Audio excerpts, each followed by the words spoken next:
반갑습니다. 경자입니다. 이제 슬슬 더워지고 있는데요. 기말 배당주들을 천천히 준비를 해볼 시간이라고 생각합니다. 오늘은 첫 번째 시간인데요. 지방은행 3인방에 대해서 정리를 해보았습니다. 자, 현재 한국에 상장된 금융지주는 총 8개의 종목이 있습니다. 4대 금융지주인 KB, 신한, 하나는 분기 배당을 하고 있고 우리 금융지주는 올해 2분기부터 분기 배당을 시작할 가능성이 높습니다. 그리고 지방은행 3인방이 있는데 JB, BNK, DGB 금융지주인데요. 이 중에서 JB 금융지주는 반기 배당을 하고 있고 나머지 두 종목은 기말 배당을 하고 있습니다. 그래서 오늘 말씀드릴 주인공이 이 세 종목입니다. 먼저 세 종목 1분기 실적부터 체크를 해보았는데요. JB금융지주 1분기 순이익이 1673억 원으로 전년 대비 2% 감소했습니다. 그리고 BNK금융지주는 2683억 원으로 전년 대비 7% 감소했고요. 그래서 이 두 종목은 전년 대비 실적이 감소했는데 반면에 DGB금융지주는 1776억 원으로 전년보다 2% 늘어났습니다. 자, 그러면 먼저 이 세 종목의 리스크부터 짚어볼 텐데요. 은행주를 투자해 보시는 분들은 금리가 올라가면 예대 마진이 커지면서 은행의 순이자 이익이 늘어난다는 것은 상식적으로 아실 겁니다. 작년 한 해 크게 올라왔던 금리가 올해는 3달 연속 동결이 되고 있는데요. 그래서 향후에 미국 등 다른 나라 영향으로 금리를 한 번 정도는 더 올릴 가능성도 있겠지만 한국은 이 정도에서 금리 인상을 마무리할 것이라고 예상해 볼 수 있습니다. 그래서 벌써 예금과 대출금리가 금리 인하가 선반영되고 있는데요. 한때는 주택담보대출이 금리가 7%를 넘어간 적도 있었지만 이제 시중은행 주택담보대출 금리는 평균 4%대로 내려왔다고 합니다. 그래서 예대 마진 폭이 축소될 수가 있고 그리고 금리가 워낙 빠르게 올라갔다 보니까 정부에서는 리스크에 대비해서 충당금을 더 쌓으라고 권유를 하고 있습니다. 그리고 대출을 상환하지 못해서 연체율도 올라가고 있는데요. 이런 상황이다 보니까 현재 은행주들은 미래에 대한 전망이 장밋빛이라고 보기가 힘듭니다. 그래도 미래에 대한 암울함이 올해 상반기 주가에 꽤 많이 선반영되었는데요. 신한지주 같은 종목들은 올해 초 고점 대비 현재 20% 정도 주가가 하락했거든요. 그래서 향후에 주가가 조금 더 빠질 수도 있겠지만 하락폭이 크게 나오지는 않을 것이라고 전망합니다. 자, 그리고 두 번째는 금융지주들이 주주 환원 정책을 조금씩 강화하고 있는데요. 금융지주 대부분이 자사주를 매입해서 소각하고 있고요. 그리고 화면 보시면 22년 배당 성향이 21년보다 대부분 늘어났습니다. 특히 오늘 주인공인 지방은행 3인방은 배당 성향이 크게 증가되었는데요. 시중은행과 어느 정도는 키 맞추기를 하기 위해서 배당 성향을 크게 올린 것 아닌가 싶습니다. 그래서 현 시점에서 은행주는 투자 리스크가 분명히 있지만 또 이런 긍정적인 부분이 있으니까요. 배당금을 받으면서 천천히 한번 모아보겠다 생각하시는 분들에게 좋은 투자가 되지 않을까 생각을 하고 있습니다.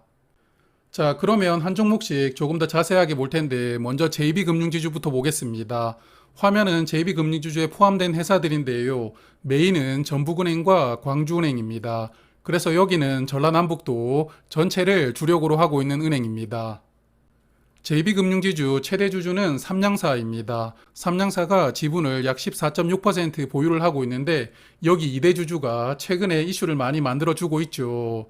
바로 올해 초에 전 은행들을 상대로 주주 환원 정책 강화하라고 요구를 했던 얼라인 파트너스입니다.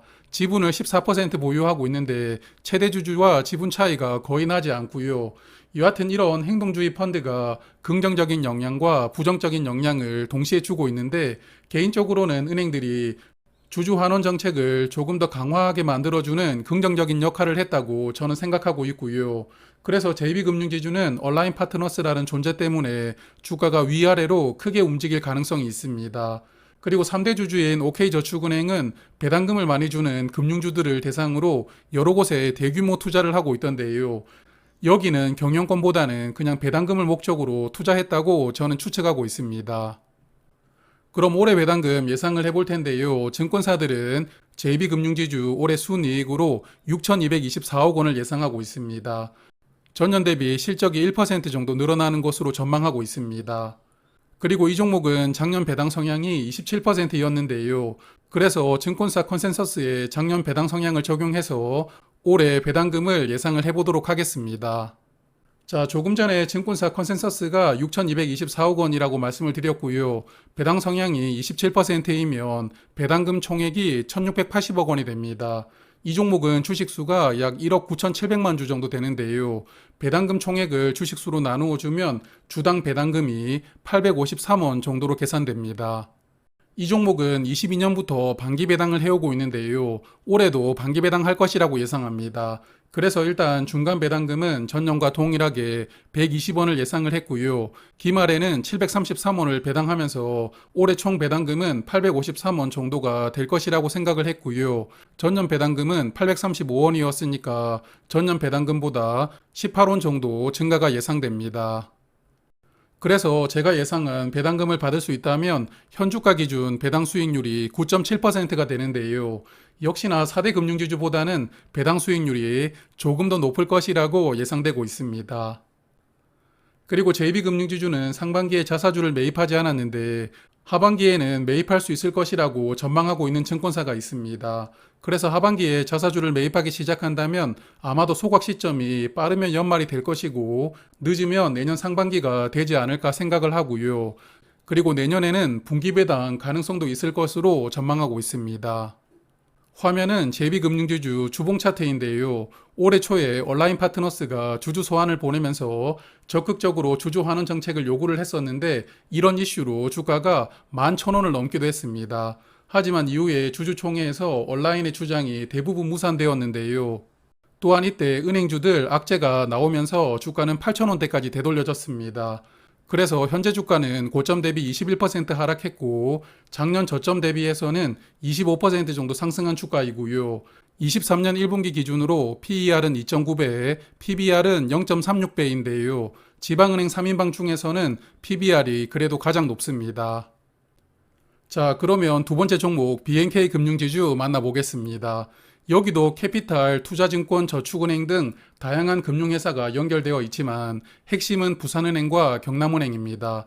그래서 부산과 울산 그리고 경남을 중심으로 영업을 하고 있는 지방은행이라고 볼 수가 있는데요. 지방은행 3인방 중에서는 가장 덩치가 큽니다. BNK 금융지주는 최대 주주가 롯데입니다. 지분 약 11%를 보유하고 있는데요. 롯데가 경영에 관여를 하는지는 모르겠습니다. 이외에 국민연금이 8% 정도 지분을 보유하고 있으니까 지분을 많이 가지고 있는 대주주는 없는 종목입니다. 그리고 증권사들 BNK 금융지주 올해 실적으로 8,871억 원을 예상을 하고 있는데요. 전년 대비 3% 정도 이익이 늘어날 것으로 전망하고 있습니다. 또한 BNK 금융지주는 전년도 배당 성향이 25%였는데요. 자, 그럼 여기도 배당금을 예상을 해보겠습니다. BNK 금융지주는 올해 배당금 총액이 2,218억 원이라고 예상을 하는데요. 여기는 주식수가 약 3억 2,600만 주나 됩니다. 그래서 주당 배당금은 680원 정도로 예상을 해볼 수 있습니다. 그리고 BNK 금융지주도 중간 배당을 추진하고 있는데 당장 올해부터 중간 배당을 할 수도 있다는 전망도 있습니다. 그래도 현 시점에서 중간 배당을 할지 안 할지 모르는 상황이니까요. 그냥 올해도 기말 배당한다고 예상을 해보았고요. 올해 배당금을 680원 받는다면 전년 배당금보다 55원이 늘어나게 됩니다. 그래서 BNK 금융지주도 현주가 기준 연간 배당 수익률은 9.8%로 예상되는데요. JB금융지주보다는 배당 수익률이 0.1% 정도 높을 것으로 예상됩니다. 그리고 BNK 금융지주 올해 상반기에 160억 원 규모로 자사주 매입을 완료를 했는데요. 주식수가 약 234만 주 정도 됩니다. 전체 주식의 0.7%를 매입을 했는데요. 아마도 하반기에는 소각까지 하지 않을까 생각합니다.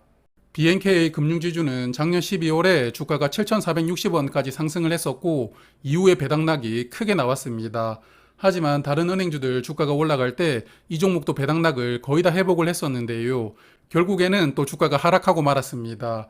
그래도 자사주를 매입하는 등 주주 환원 정책이 실행이 되고 현재 2달 정도는 주가가 상승하는 추세를 이어가고 있는데요.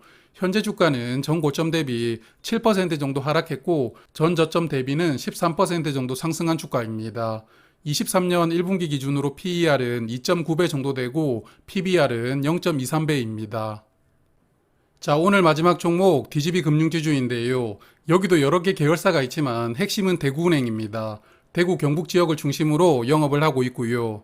이 종목은 최대 주주가 없다고 보이는데요. 연기금이 지분을 8.8% 정도 보유를 하고 있고 OK저축은행이 지분을 8% 보유하고 있습니다. 앞서 말씀드렸지만 OK저축은행 경영권보다는 그냥 배당금을 목적으로 여기에 투자를 했다고 보이거든요. 그래서 이 종목도 뚜렷한 최대 주주는 없는 종목인 것 같습니다. 증권사들은 DGB 금융지주의 올해 실적으로 4,800억 원을 예상을 하고 있는데요. 전년보다 10% 정도 늘어날 것으로 전망하고 있습니다. DGB 금융지주가 금융지주 중에서는 작년에 실적이 가장 부진했던 곳이거든요. 그러다 보니까 기저효과로 올해는 되돌림이 조금 크게 나오는 것 같습니다. 그리고 전년 배당 성향은 27.4%였는데요. 21년 대비 배당 성향을 무려 6%나 높였습니다. 이렇게 배당 성향을 급하게 높인 것이 아무래도 전년도 실적이 부진했는데 배당금은 어느 정도 유지하려다 보니까 배당 성향을 크게 높인 것 아닌가 싶었는데요. 그래서 이 종목 올해 배당 성향이 전년보다 약간 축소될 가능성도 있다고 봅니다. 그래서 저는 올해 배당 성향을 26% 정도로 예상을 해보았는데요. 이러면 배당금 총액은 1315억 원이 되고 역시나 주식수로 나누어 주면 한 주당 배당금은 738원으로 계산됩니다.